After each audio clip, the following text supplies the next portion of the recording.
नमस्कार, आप देख रहे हैं देशवा न्यूज। मैं हूं आपके साथ शुभम कृष्णा। देखिए इस वक्त की बड़ी खबर, एलजेपीआर ने अपने तमाम उम्मीदवारों का घोषणा कर दिया है। कौन से उम्मीदवार कहां से लड़ेंगे, इन तमाम मुद्दों पे बातचीत करने के लिए हमारे साथ मौजूद है देशवा न्यूज के group editor Amit Jha sir. Sir बहुत स्वागत है आपका। बहुत बहुत धन्यवाद शुभम। देखिए कल जिन नामों की घोषणा हम कर चुके हैं वही प्रत्याशी बने हैं, इसमें कोई अचंभा करने वाली बात नहीं है। हमने कल ही बता दिया था 99%। हमने कहा था कि 100% है, लेकिन 1% हम मार्जिन लेके चल रहे हैं क्योंकि दबाव बहुत ज्यादा है। लेकिन चिराग मन बना चुके थे। और सबसे बड़ी खुशखबरी यहां पर है, सबसे बड़ी खुशखबरी है वीणा देवी के लिए। वीणा देवी जेडीयू एमएलसी दिनेश सिंह की पत्नी, सांसद भी हैं। चिराग पासवान से खफा होकर, चिराग पासवान से नाराज होकर चली गई थी पारस खेमे में, लेकिन जब पारस को बीजेपी में कुछ नहीं दिया, जब लगा कि अब बीजेपी पशुपति कुमार पारस को कुछ नहीं देने जा रही है, तब फिर वीणा देवी चिराग पासवान की परिक्रमा करने लगी। और देखिए परिक्रमा का फायदा हुआ है वीणा देवी को।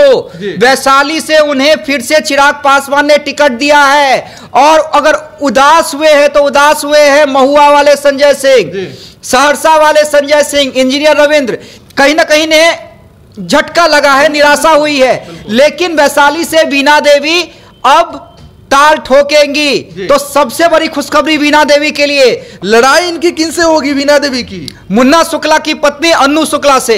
बाहुबली मुन्ना शुक्ला, एक तरफ दिनेश सिंह, एक तरफ मुन्ना शुक्ला, दोनों की पत्नी। यानी वैशाली सीट अब हॉट सीट बन गई है। अब देखिए दूसरा खुशखबरी मिली है अशोक चौधरी को भी।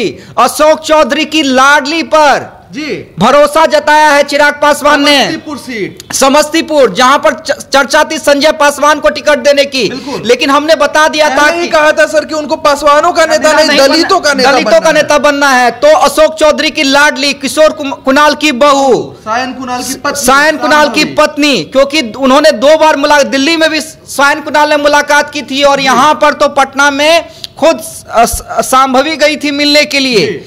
और मिलकर यह फाइनल हो गया था, उसी दिन फाइनल हो गया था कि समस्तीपुर चिराग पासवान उन्हें लड़ाने जा रहे हैं। तो समस्तीपुर का गिफ्ट मिला है अशोक चौधरी की बेटी को। और खगड़िया देखिए राजेश वर्मा, नया चेहरा। देखिए खगड़िया में कोई बहुत बड़ा दावेदारी नहीं थी। महबूब अली केसर जरूर परिक्रमा कर रहे थे वीणा देवी की तरह, लेकिन महबूब अली केसर ने आने में बहुत देर कर दी। लेट से परिक्रमा शुरू किया था। उन्हें लग रहा था कि इधर जाए तो इधर न फंस जाए, उधर जाए तो इधर न फंस जाए, लेकिन अब फंस गए दोनों तरफ। अब दोनों तरफ से फंस गए। तो महबूब अली केसर का पत्ता कट गया है। संजय पासवान, संजय सिंह, दोनों संजय सिंह को अभी और इंतजार करना होगा। लेकिन देखिए जो 3 नाम, वैशाली से वीणा देवी, समस्तीपुर से सांभवी चौधरी और खगड़िया से राजेश वर्मा। देखिए राजेश वर्मा लगातार उनके सुख दुख के साथी रहे, बहुत पुराने सिपाही रहे, विधानसभा चुनाव भी लड़वाया था, भागलपुर के पूर्व डिप्टी मेयर रहे हैं, बड़े व्यवसायी हैं। तो राजेश वर्मा पर भरोसा किया है खगड़िया से, यानी एक वैश्य समाज। देखिए लोजपा में ये नया प्रयोग है, लोजपा में वैश्य समाज की एंट्री, सवर्ण और दलित के बाद जो है वैश्य समाज की एंट्री। ये एक नया प्रयोग चिराग पासवान ने किया। और ये प्रयोग किया है बीजेपी और जेडीयू के कहने पर। बीजेपी और जेडीयू के कहने पर यह प्रयोग किया है। तो राजेश वर्मा खगड़िया से उम्मीदवार होंगे और वैशाली से वीणा देवी।